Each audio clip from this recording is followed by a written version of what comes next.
ଦରଆଉଜା କରନ୍ତୁନି କିମ୍ବା ଖୋଲା ରଖନ୍ତୁ ନାହିଁ। ପାଳନ କଲେ ମଙ୍ଗଳ।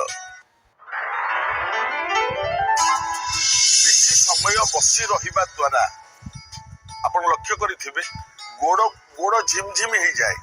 ଗୋଡ଼ ଝିମଝିମ ହେଇଯାଏ, ଅକାଲୁଆ ହେଇଯାଏ ଗୋଡ଼।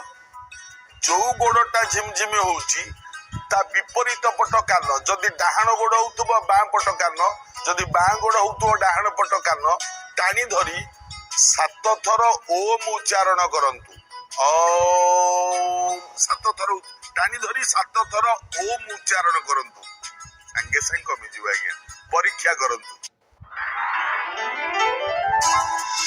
ପାଟିର ବର୍ଜ୍ୟ ବସ୍ତୁ ଯଦି ଘର ଭିତରେ ଆପଣ କୋଉ କଣରେ କି କୋଉଠି କପାଡୁଥାନ୍ତି ତା ଦ୍ୱାରା କଣ ହବ?